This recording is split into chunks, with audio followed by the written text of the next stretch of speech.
Welcome to A Flash of Beauty, the podcast, an audio experience dedicated to the further exploration of Bigfoot and the people Bigfoot has revealed itself to. What started as a documentary of personal narrative encounter stories and expert testimony has now shifted into a deeper inquiry into the forever changed lives of those that have witnessed firsthand this hidden truth. My name is Tobe Johnson, co-producer of Flash of Beauty, Bigfoot Revealed. Join me along with the crew and creators of this doc, Director Brett Eichenberger, producer Jill Remensnyder, and cinematographer Michael Ferry, as we go back into the trees to sit down once again with each guest in search of the truth, no matter how strange.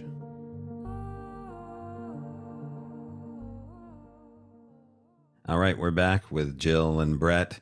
Mike will be with us here shortly as we enter into this interview. But first, let's start with you two. Hello.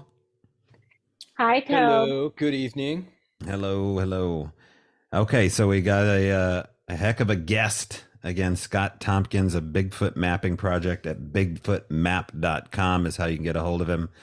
And we talked to Scott about not only the process that is listed in the documentary of how he chronicled and got Bigfoot collated into one data set, and he walks the audience through that. But, you know, he's also a witness. These are things I had no idea. You know, a lot of people that are fans of the foot aren't necessarily witnesses of the foot, but he sure is. So there's some surprises in this episode.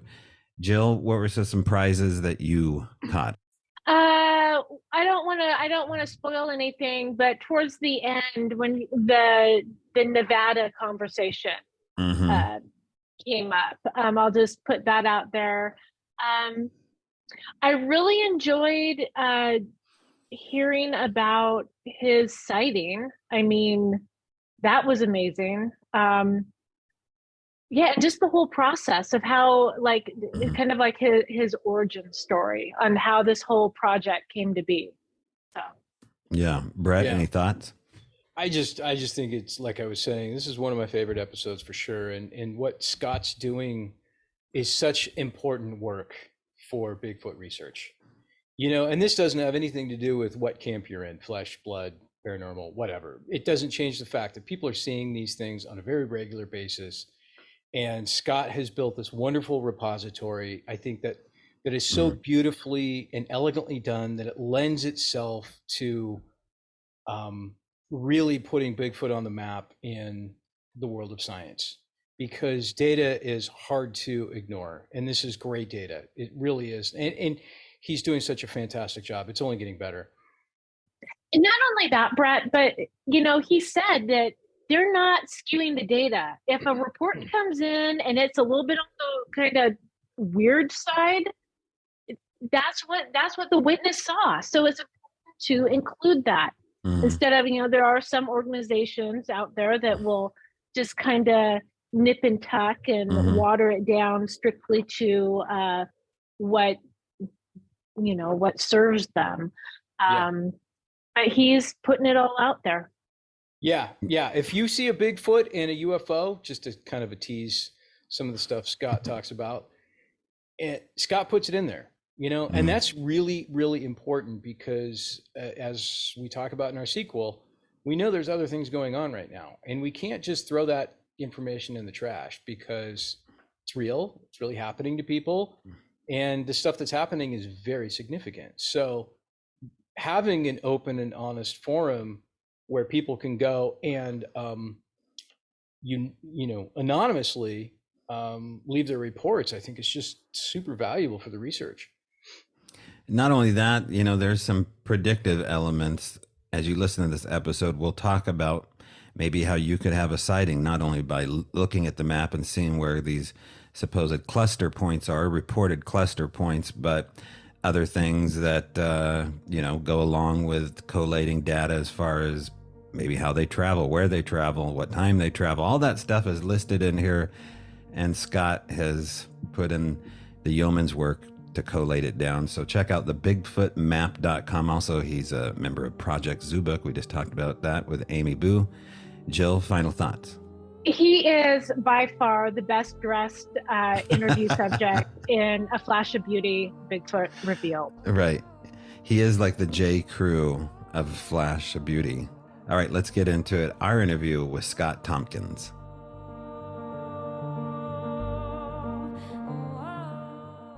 All right, with us now is Scott Tompkins of the Bigfoot Mapping Project. Throughout history in the world, Bigfoot has gone by many names: Sasquatch, Yowie, Honey Island Swamp Monster, Momo, Orang Pendek, the Woolly Booger, my personal favorite, and Yeti. But no matter how you know it, the experience of seeing or hearing a Bigfoot will remain as vivid a memory as ever. Share your sightings and what you remember about them here at the Bigfoot Map. Hello, Scott. Hello. Happy to be here. It's great to have you on board. You know, we were catching up before the show here, and I was complimenting you on your website. Tell people a little bit about yourself and how you got involved with seamlessly mapping Bigfoot sightings across the world online. Sure. I'll give you the Cliff Notes version, because if you let me, I might take up the whole segment. So I have a degree from SUNY Cortland in Geographic Information Systems, which is GIS for, if you like acronyms. So I set off on my professional journey by jumping into geophysical exploration straight out of college. And doing that, I was doing field mapping for oil and gas exploration, seismic testing and things. And as I was traveling the country in states like West Virginia and Oklahoma, Pennsylvania, Texas, you name it, really, I started to talk to people and get these stories, not only about their property, because we had to learn about what was on their property and what they did out there, but also the history of their property. And really what people like to share are the most unusual things that had happened on their properties. And I really started to become like a novice or an amateur, like anthropologist, right? Collecting these stories, just getting anecdotal evidence about what people had experienced or what their relatives had experienced on their properties, or that had they seen in the area. And I just kind of connected the two, my collegiate background, my education, my profession, and what people were telling me. And then I also grew up in upstate New York and had an experience myself with what I think may have been a Bigfoot. So really with that influence, I just had a festering idea in the back of my mind that maybe one day I can make an application that would crowdsource and put all of these sightings and stories and reports and photos and evidence into a central repository that people could then submit all their information to in real time, basically, and put it all on a map.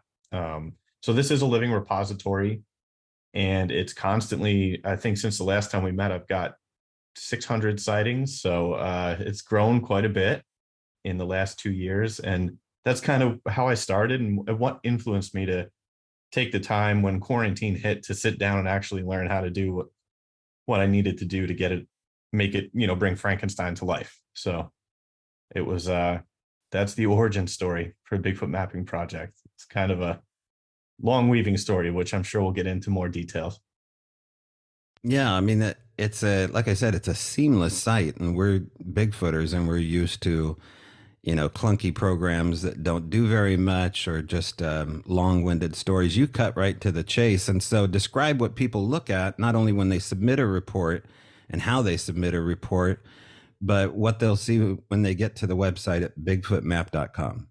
Sure. When you get to the homepage, there's our logo, the big logo. And when you click the logo, it brings you right into the web application, is what you see on the map. There's also a mobile application that you can get on Android and iOS.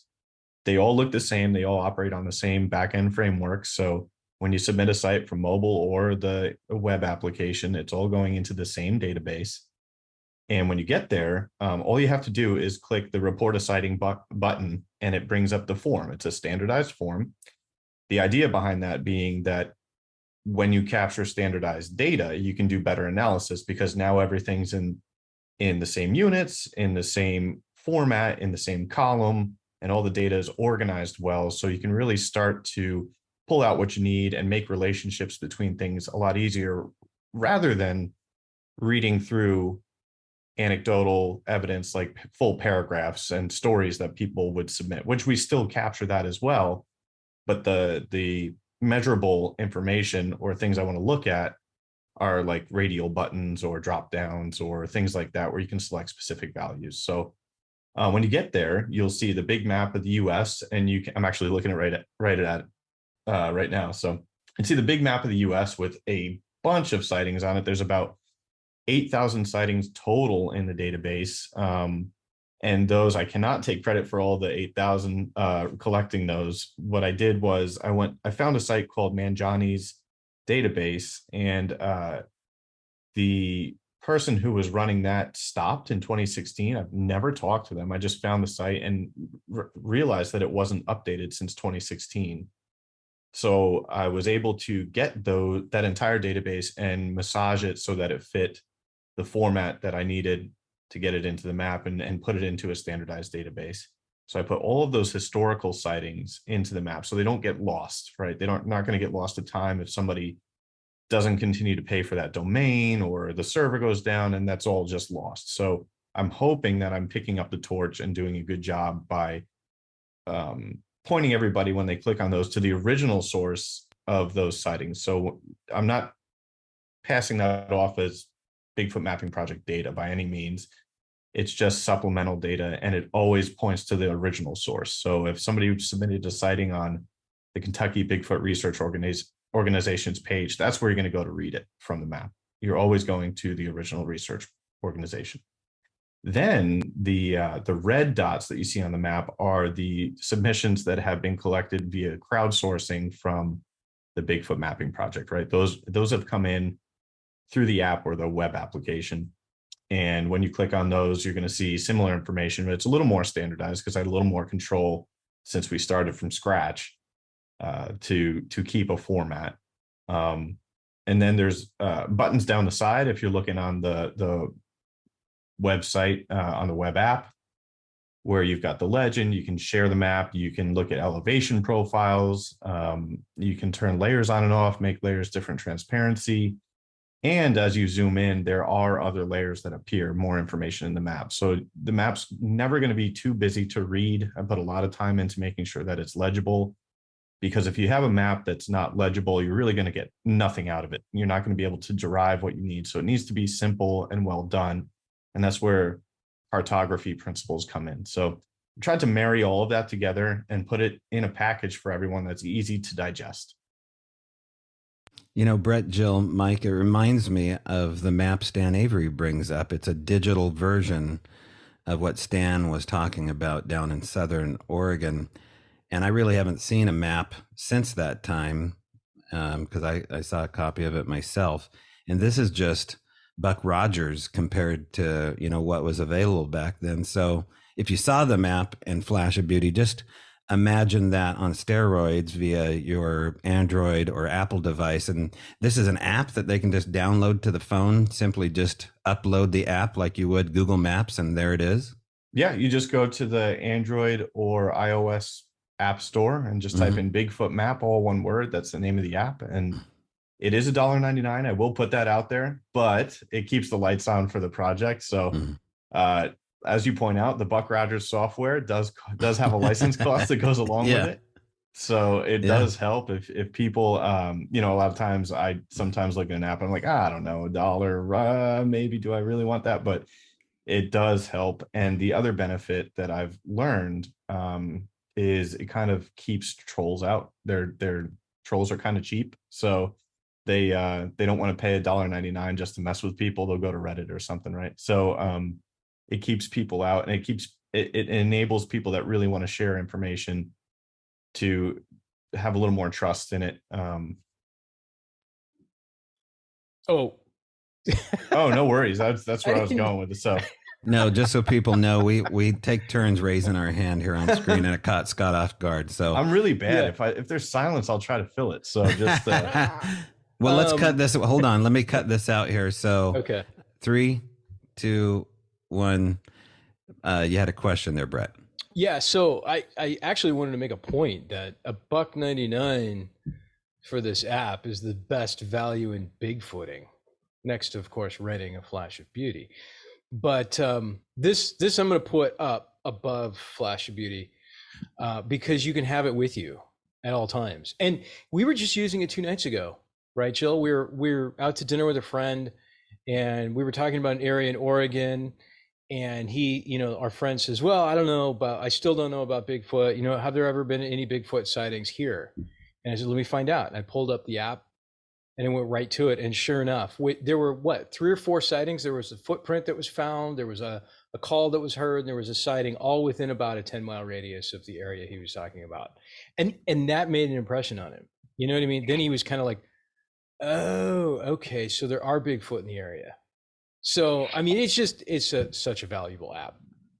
And it just wasn't last night. There have been so many occasions talking to people who will say something like, well, I live in fill in the blank, any state. And then they go on to say, surely there haven't been any Bigfoot sightings near me. And then I'll pull out the map and I'll say, well, let's see what pops up. And they're always really surprised. And it's really cool to see, because there's sometimes for fun, I will go on the map. It's just kind of like random, like drop in on a location and start to investigate and see what's going on. So, yeah. I was talking to somebody the other day, and this is Mike, by the way. Hey, Scott. Somebody was talking to me about Bigfoot, and there were, a lot of people that I've found think that there's just one out there.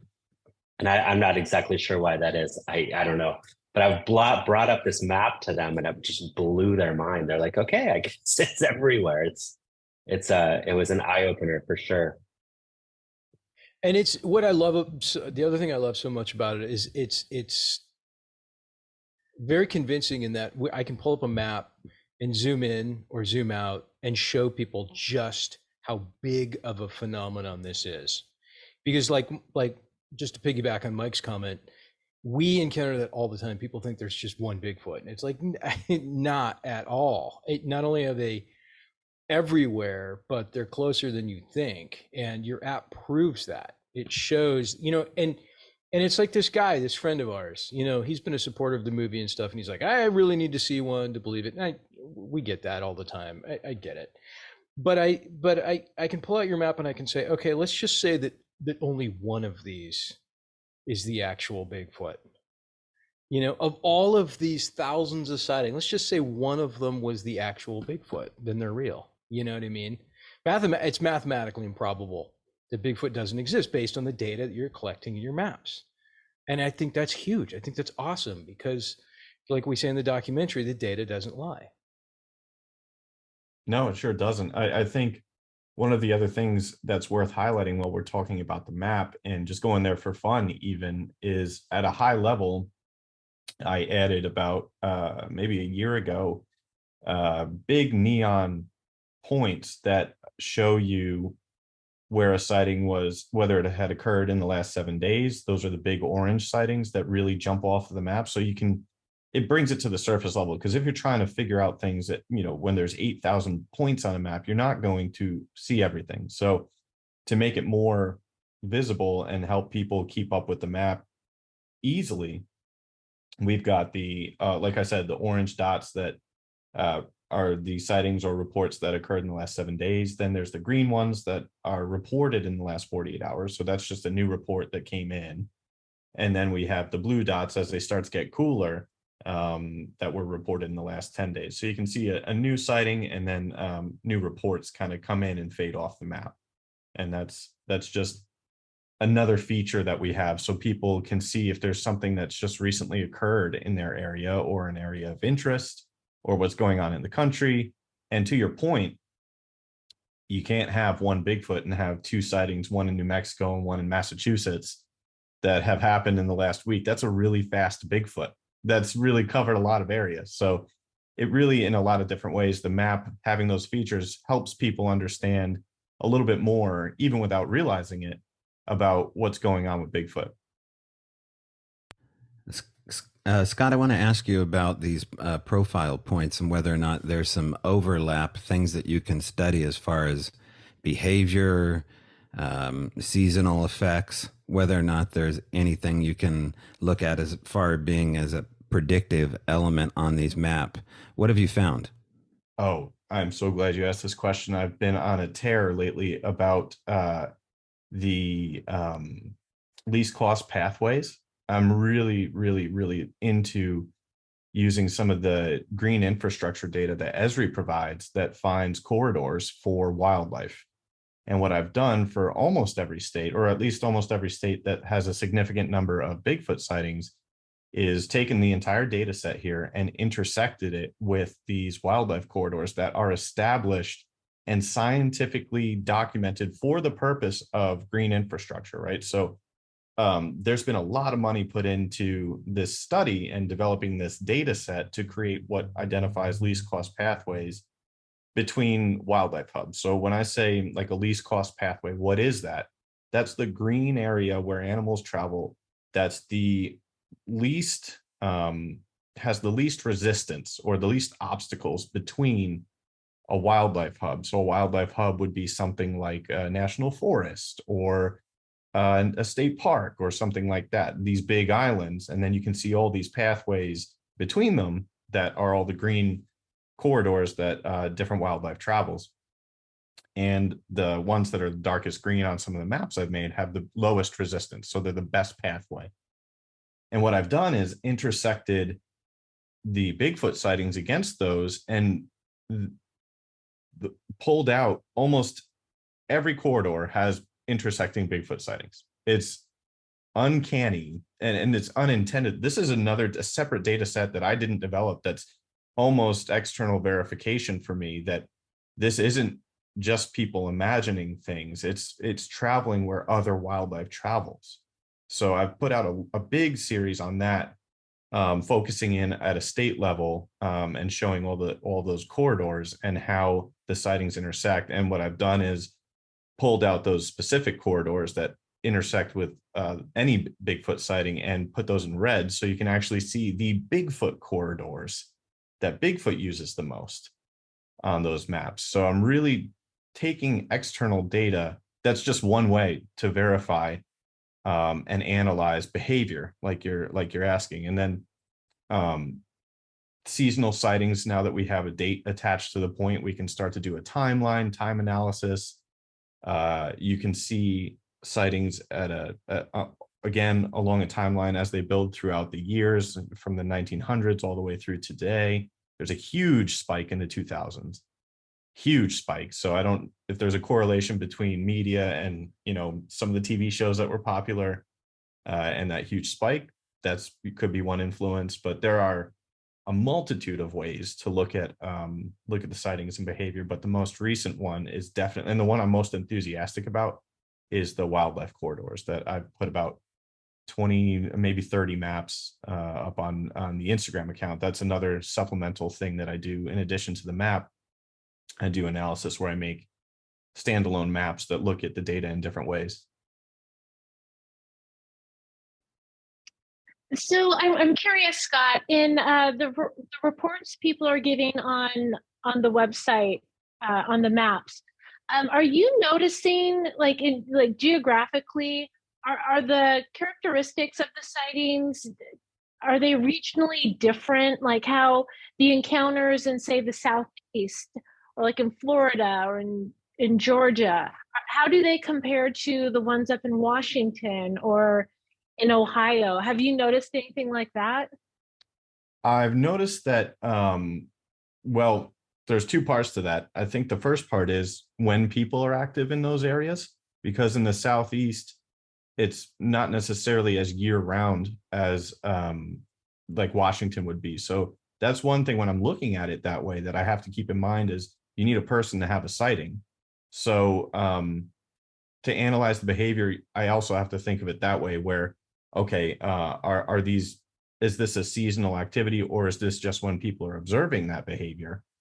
But I do in the Southeast notice an uptick during springtime. And I think that has to do with potential mating behavior or people are finding more tracks. The ground is wetter, things like that. And then in the Northwest, it's more of I don't want to say a consistent pattern, but there are more people out hiking, and we do have a lot more people that are a bit more outdoors oriented hikers. And it's just a different culture in the Pacific Northwest when it comes to the outdoors. So we have a lot of backpackers that report a lot of footprints lately, as a matter of fact. So they're by bodies of water, mainly is where they're leaving footprints, because the ground, again, is softer and it's more conducive to leave a footprint, and people are finding those. So I don't know if that answers your question about behavior necessarily, but it is, there are some patterns there as to what people are seeing and finding in different areas, and when it's happening, for sure. Huh, that's really interesting. So in a way, I guess I'm kind of thinking out loud here, because I don't know, I'm convinced, the different regions, just like people, I guess you'll get different behaviors, like in the hotter areas versus the colder climates and whatnot, and whatever like the geographic landscape is. But yeah, just I guess a lot of it is dependent on who's reporting it and how they're interpreting the encounter, and like what they're kind of bringing to the sighting as well. Right. Here's a weird question for you, Scott. Have you gotten anything other than a Bigfoot reported? Like somebody saw a different type of cryptid and they've reported it on your page? Actually, I was just looking at one yesterday. It's odd that you asked that question. It's almost like you're looking over my shoulder, but there was an interesting report from a hunter. I can't remember exactly where it was. I'll send you the details. He took a picture and submitted it, and it looks like an alligator track to me. But there are no claw marks. So it's 4 nubby like toes in the mud very clearly. And as deep as they are, you'd think they would have left some claw marks. And this gentleman said he's been hunting alligators for like 25 years. So he would know if it was an alligator track. And he said it just didn't look right. And he mentioned something about like a 4-toed skunk ape is what he said, but it did not resemble any of the other tracks that I've seen submitted or anywhere else. This looked reptilian. It looked almost like a bird or reptile track, but it just didn't quite fit what an alligator track would be. Because that's the first place I went. Like, all right, let's eliminate what this could be most commonly. And looking at it, I see what he's saying. There's just no claw marks on the edge of the toes. What would be the toes? So yeah. Interesting. Are those bipedal, or is that a quadruped track, or do you know? They overlapped, so I assume it was all 4s, but that's an assumption, right? That's one thing I've got to get better at, is interpreting tracks. I can say, yeah, that looks like a Bigfoot track, but I'm not on a Jeff Meldrum level yet. I'm working on it. So when people go to the website, can they look at these photos after they submit them? Let's say, can they go to the body of evidence? Does it lead them down a rabbit hole of videos and photos and getting, maybe to know who the witness is? Do people go public? Some people, you have the option to, if you'd like to put your website, if you have one, or you want to point people to like a profile anywhere you've got when you submit a sighting. You can also attach photos and video, and that appears for download in the pop-up that comes up in the map when you're on the page. So I'm really not trying to gatekeep anything per se. It's as transparent as I can be. The only thing I don't share, unless people put it in their report, is contact information, because there are a lot of, I don't know who's coming to look at the site. I don't want people to get unwanted correspondence or anything like that. And some people aren't comfortable, being public, but this provides a place for them to share the information with the knowledge that they're not going to be necessarily like on a podcast or on a TV show or on their own personal website. This is a platform where you have every option. If you want to put your name out there, sure, cool. But you don't have to. And I'm not going to do that for you. I'm not going to assume any, that's not my role. My role is just to be a mediator, I guess. Scott, one of the things I thought about doing myself as a Bigfooter is someday setting up a booth and taking just black bear reports and cougar reports, and to see just how many people have seen black bear and cougar compared to Sasquatch reports. Because as you know, Rich Germeau says in the documentary, I believe he makes this comment, he definitely makes it out loud when you meet him, that Sasquatch is not rare. I tend to agree with him that the amount of sighting reports isn't dictated on a website or a mapping project. It seems like the hesitancy, as we talk about in the documentary, is the reason that there's less reports. Would you agree with that? Absolutely. I think there's a lot of reasons behind, well, for example, like you said, that Bigfoot's more common than you think, and it's perfect camouflage to live alongside bears. If we talk about my sighting, which I hope we do, living alongside, hopefully that's a good segue. If we live alongside, they live alongside wild boars too in Texas, right? So even though there's not like a big mammal that could walk on its hind legs, boars, you know, are kind of big shadows in the forest, right? So you could easily dismiss seeing something like that. Oh, it's just a wild boar, you know, or cattle in Texas, and bears are the same way. I think there is significant overlap. I actually did a map about black bear range and brown bear range in comparison to the Bigfoot Mapping Project database, and there are areas where it's easy to say, you know, people could have mistaken that for a bear. It's easy to do, but it's also on the flip side of that, like you're saying, it could be, if you just see something quickly moving through the brush, how do you know it was a bear? That's the first thing you go to. It's an easy explanation. It's logical. I think in Washington alone, there's like 30,000 black bears. So it's a logical, we have numbers for that. And it's the first place that somebody, without looking at, you know, this map, would go to in their mind, I saw a black bear. But yeah, it's a very interesting way to think about it, because they're the perfect camouflage in a way. Well, you set up the segue. Let's have you tee it off and tell us your story. Sure. So I moved to Texas about 10 years ago, and I really got into whitetail deer hunting. For those of you that can't see me on the podcast, there's a deer on the wall behind me, but I really got into it. And I was actually out at my deer lease in 2021 after I had started the Bigfoot Mapping Project, after I had been in the documentary with you guys. This all happened about 3 months after that.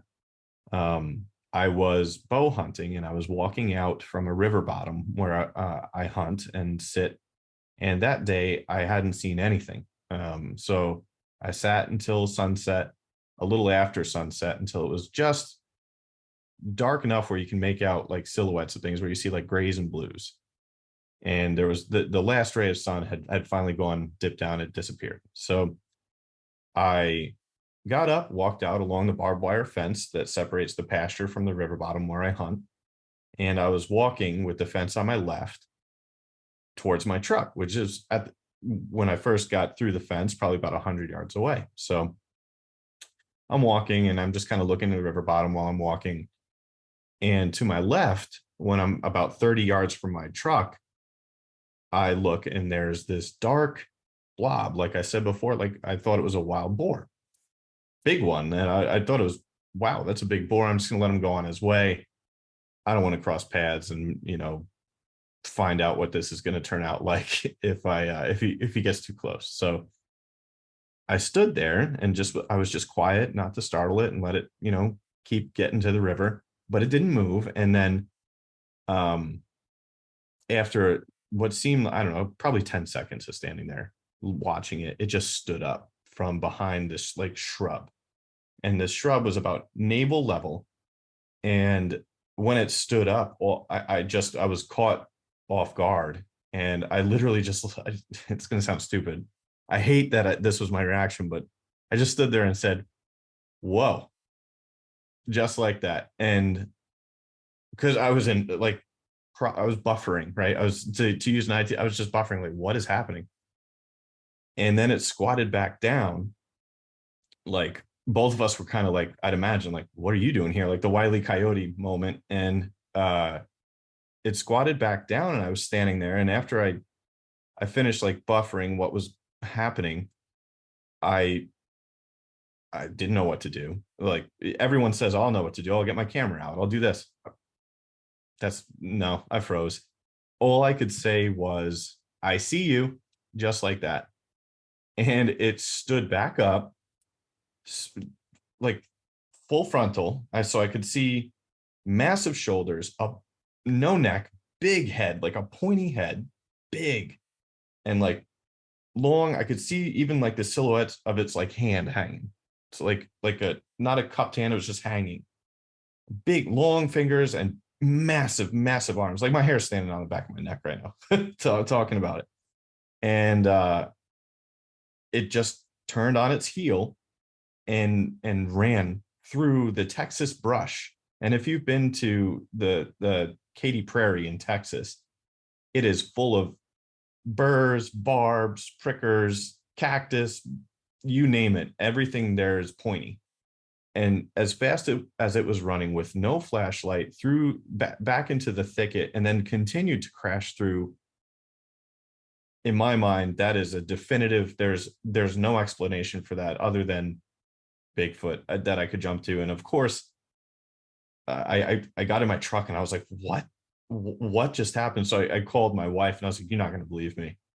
I just saw Bigfoot, and she was like, no, you didn't. It was a person, she's like very skeptical, very analytical.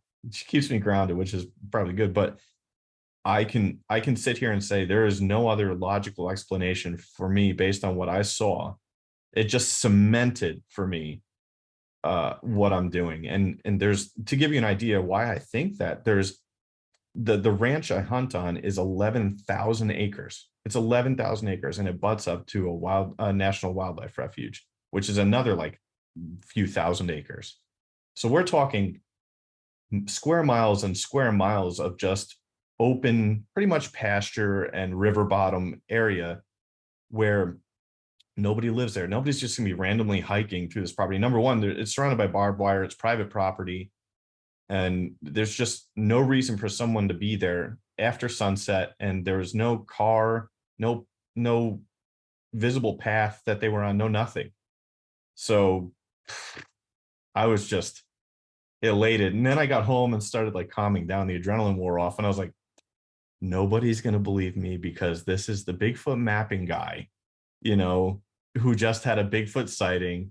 And they're just going to be like, yeah, sure, he's really crazy. You know what I mean? So, but I will stick to it. That is 100% what I saw. And I saw what I saw. You don't have to believe me. We believe I wish you, somebody Scott. was there. Yeah. All four of us believe you. I know. I can say that right now. And the audience believes you. There's a lot of people who believe you.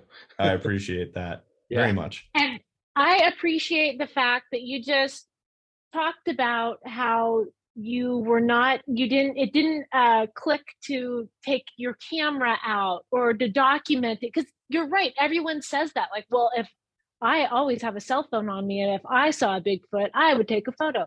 No, you don't. It happens so fast. And like you said, you're trying to process and buffer. And I think that statement alone is validation to so many people who have had sightings, even with a camera in their hand, and were not able to process what was going on or what they should do. There's kind of this, this is the whole psychology thing that we identified early on when we started making this movie that nobody talks about, and I think it's so important to try and put yourself in the shoes of an eyewitness. And I think that people don't go the distance. They need to mentally go the distance when they put themselves in the position of an eyewitness. And they also need to really understand how big or how tall 10, 11 feet is, even 8 feet. And what that size difference and what that scale can do to a person, how it freezes them. And I also think that there's a component, a psychological component to where it's a defense mechanism where, like other animals will do this in the forest. You catch an animal off guard, it stops and it stares at you and it sizes you up, and then it bolts. It has to kind of go through that thought process of, can I eat you or can you eat me, kind of a thing. And I don't think humans are any different. I mean, we still have that reptilian portion of our brain left over from our early years. And so, these people that were like, well, why don't you get a camera? Well, and I say back to them, I say, well, have you ever seen a cougar? Have you ever seen this and that and the other thing? Where are your photos? You know what I mean? Where's your crystal clear National Geographic photos? Because everybody has seen the bear or whatever it is. And it's like, people don't realize that National Geographic and those and cinematographers and whatnot are in blinds for weeks at a time with professional trackers in order to get those shots. You don't, when you watch a National Geographic special or something like that and you see a snow leopard emerge from a cave, that guy literally was there for 6 months. And on the very last day, the snow leopard's like, all right, fine, you've earned it. And even then to get good shots, even with a professional, Mike can completely attest to this. I can attest to this. It is like still next to impossible to photograph wildlife. It's hard for me to get a decent shot of my cat, so I think this is really, really important when it comes down to photographs. And we address it all the time with people because people are constantly saying to me, well, why aren't there any good photographs? Keeping an animal in focus, that's one of my hobbies that I really thoroughly enjoy is wildlife photography. And I mean, it's difficult. Do you know how many thousands of shots I'll go through just to get one that's decent? Yeah. And then put yourself in my shoes. Imagine if I did have a camera, it wouldn't have done anything because it would have had to have a great light sensor because it was so dark. It would have been another blob squatch, and I would have been pointing at a shadow, and it probably would have even discredited my sighting even more because people would have just said, oh, that's just a shadow. Look at that. So it's a blessing and a curse to have so much technology, like you're saying. And now everyone just expects you to be an expert and be at professional level when it's impossible. One more quick point too that I just want to add is that we talk about in A Flash of Beauty with Chad and Austin how they had their video cameras when they had their sighting. Their video cameras were up in their camp, and it was a steep slope. It was hard for them to get back, and they thoroughly believe that they wouldn't have seen that Sasquatch had they had cameras in their hand. And people, a lot of people out there, especially the flesh and blood folks, would be like, oh yeah, right, sure, okay. But I think there's some correlation to that too. And in other words, what I'm trying to say in a long about way is that I think that you may, it may be more than just luck.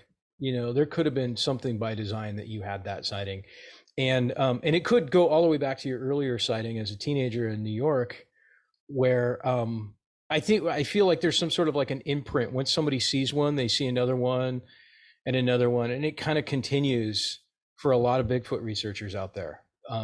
Anyways, I just wanted to throw that random hypothesis out. As I was saying, no, I'm just kidding, Brett. So Scott, did you ever go back and like try to size up like where you saw him standing, like how tall you think it was, or like weight, like height, weight? What are the numbers? I did go back. I still hunt there. Actually, I don't feel threatened out there. I didn't feel, other than being startled and surprised. Immediately after the sighting, I wasn't scared to go back for some reason, like a lot of people may be. So I still go out there. And yes, to answer your question, I did go right to the spot where I saw the Bigfoot, and it's I couldn't find any footprints. It's kind of sandy, loamy type soil there. So there are, in some places it's really easy to find tracks, and in others it's kind of got like a mat of vegetation, which doesn't necessarily indent very well or take impressions very well. So, but I was able to look at the shrub, which provided a nice reference. And when I went there and measured, it was, like I said, navel level on the Bigfoot, which was like shoulder level for me. And I'm like 5'8", so probably about around 5 feet. It was very large. So I would say 8.5 feet had to be. It was very large navel level. I mean, to the tip of his head, it was large. It was huge. And when I use the word huge, it's hard to put it into context, but it was one of the biggest things I've ever seen on 2 feet, like just a gorilla size. It was massive. So Scott, there wasn't a sense of fear when you had the experience. I mean, it sounded like you kind of had your wits about you, and then going back and and still being able to hunt. I mean, it was more adrenaline than fear. Yeah. I think I knew I was in a situation, but it didn't start to run at me or anything. I've encountered a lot of larger wildlife, so I was close to my truck, and my plan was just to try and run to my truck if I needed to. So I had a plan. I wasn't like terrified, but I was just more surprised. And then when it turned and ran from me, I guess that just kind of solidified after the fact for me that it didn't want to do any harm. It was more interested in not being seen. So I really don't mind going back, because I'm hopeful that now I know there was one there, that I'm hopeful that I'll find something or see it again. So Scott, we've interviewed a few people who've talked about whether it was a hunting situation or a camping, but they had guns with them, and the consistent comment we hear is that it would not have done anything. And I'm not familiar enough with guns, when people are rattling off what type and blah blah blah gauge and this and that, and comparing them. But consistently, we've heard that even if I shot it, it wouldn't have done anything. Did you feel that way in your situation? Like, did you feel like, oh, it's a good thing I had this gun with me in case it turned? I had a bow with me. There's no way. Oh, bow. Yeah. Okay. There's no way I would have been able to have enough stability to knock an arrow on and shoot in the dark. And, if I needed to. That's why I stopped in the first place, because I knew an arrow will take down a big animal like an elk or boar or something, but you have to be very accurate. And that's why I stopped. Number one, it's not safe to shoot at night anyway, unless you have proper equipment, which you can do in Texas. You can night hunt for hogs, not deer.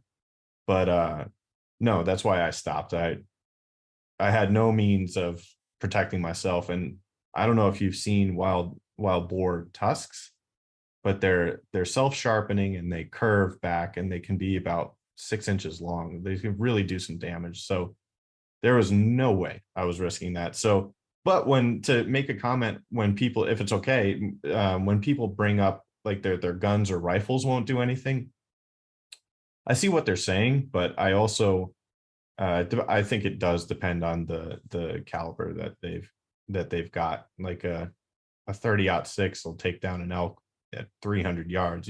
It's okay. It'll probably take something else down.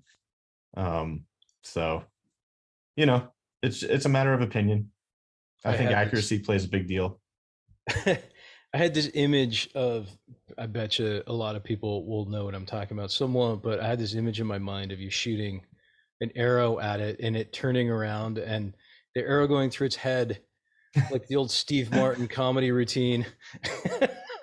And these Bigfoot just running around with an arrow through its head like it's a sliver or something. But in all seriousness, question for you: what did this do to you to reinforce your purpose for Bigfoot Mapping Project? So, thinking about it after the fact, I just realized like there had to be some kind of reason why I saw Bigfoot. And it came after I started the project and we started to experience some success and support and recognition. And to me, one of the things that I thought of after and when starting the project, but more so after, was, okay, now that they're really, really, like, this cemented it, my belief that they're out there, what can I do with this data? And a lot of people are very concerned with the fact that people may use this data to go out and try to quote unquote hunt Bigfoot or find Bigfoot, and they're really worried. But on the flip side of that, I think one of the best things we can do is understand how they behave, where they are, what they do, and use that information to protect them and to conserve them. Because without information like that, you have nothing to go on. So I really hope, and the intent is, that this information is used for constructive and positive exploration for Bigfoot. And hopefully one day when we actually notably discover Bigfoot and it's accepted widely, I think that this is going to be a great tool to transition to and start to protect habitat and individuals out there. One more random question for you, Scott, and this is like nerd talk right now. What are the chances, in your opinion, that in the next 4 or 5 years we accumulate enough data, such as what you're collecting, what's out there, and with computational power, seemingly surpassing Moore's law, what do you think the chances are that AI helps discover and like seal the deal in Bigfoot? I think it's already doing so many things that people didn't expect AI to be able to do. It's predicted cancer in some people, and a lot of other crazy things that have kind of blown my mind. But to stay on topic of your question, I think with enough, what really comes down to AI is how you train it, right? So we really need enough data to be able to train the AI so that it can learn enough to make accurate predictions. Because if you don't have enough data, you just aren't going to get accurate information out. So it's garbage in, garbage out, same concept. So I do think AI is going to have a massive, massive role in predictive patterns for figuring out where Bigfoot's going to be based on what it learns from the data set. But I think AI is there. I just think our data set needs to grow. So given that, where AI is and where it's headed, and the singularity, the possible self-learning, self-programming dystopian future, if that's the picture you want to paint with this, a broad brush, I guess. But let's say that doesn't happen, Scott. If we go to a future where AI isn't capable of predicting what's happening here, then what? What does that mean? What are the implications if all the cameras can't, if all the audio equipment, if all the witness, if computers can't predict on proving this, and it just continues to be a legend, where are we at then? I think we're in the same place, really trying to do the same thing we're doing now, and looking for hard evidence. Bigfoot will just be fine without us, right? They've made it this far, so I think the impact would really be on the researchers. So we would have to find and stick to traditional methods. We've tracked and learned about wildlife ever since we could throw a spear, right? So we'll just continue on that thread, and I think it'll just take maybe a little longer, but that's all AI would do is move the schedule forward, I think. Well, okay, so let me dig deeper on that. What do you think the implications are if we never prove this? Is there something else afoot? Pardon the expression. Oh, like a conspiracy. Is that what you're saying? Well, here we are with 4K cameras in everybody's pocket, and yet a bunch of blurry creatures. Here we are with the Olympic project out here with, possibly hundreds, if not more, cameras scattered out. And, we're still throwing plaster in the ground. I'm looking at a future where it's possible AI may not catch up to the phenomena. If that's the case, Do you think there might be something stranger going on? I think it's possible, sure. One of the things I've noticed, I lean more towards the flesh and blood camp, but I'm not closed-minded to the idea that I know there's stuff out there that can't be explained. For example, and this is a little bit of a rabbit trail, but I was just in Sedona and I did a UFO tour, and whoa, that completely blew my mind. We actually saw Starlink too. It was pretty cool. But yeah, to get back to your question, like perhaps Bigfoot has perception that humans may not, even if it's biological, like they can see infrared, for example, or they understand our technology and they can pattern it and identify it. I mean, I know you guys have been out there walking through hiking trails. You can spot a trail camera a mile away. And if that's your environment every day, and you are as intelligent as a person, or maybe even more intelligent, you know where people have been. Maybe they can smell them, they can see their sign. Animals pattern us just as much as, if not better, than we pattern them. So I think it could be a bit of both. Maybe an interesting ability that Bigfoot has that we're not aware of yet, or they are just so perceptive in their natural environment when it comes to the invasion of people and technology, that they're just super aware. I think a good example would be, and I'll happily send a link to you, but I read recently there was chimpanzees that were disabling traps that hunters had set for them. So that's a huge intelligence. I mean, they're understanding the structure of the trap and able to undo it without getting hurt.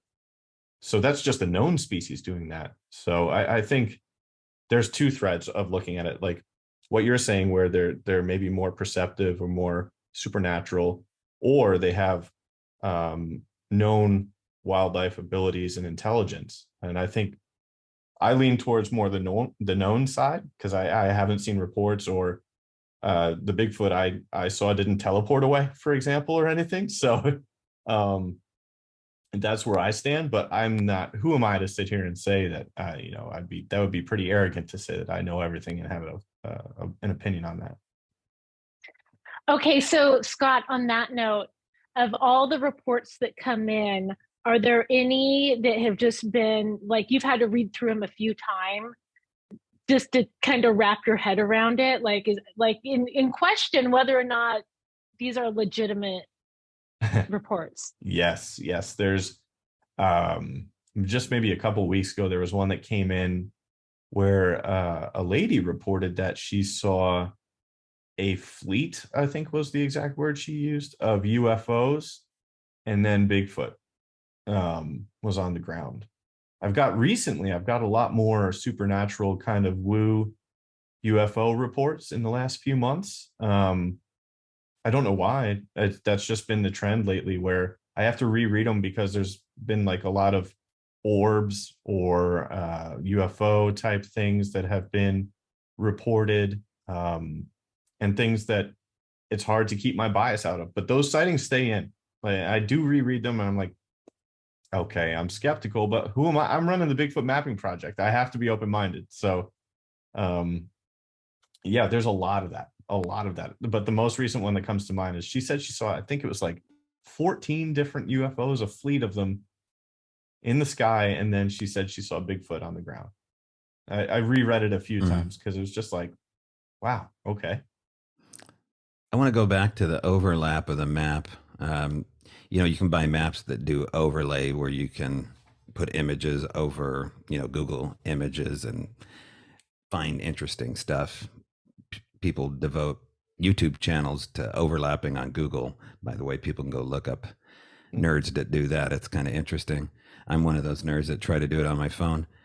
But when it comes to your map, going back to the overlay, you mentioned that these entrance zones and travel zones, where Sasquatch likes to travel more often, perhaps.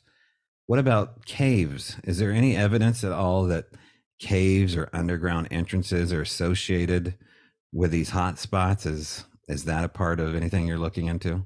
Absolutely. Cave data is really hard to get a hold of. They're very protective of it. which I understand.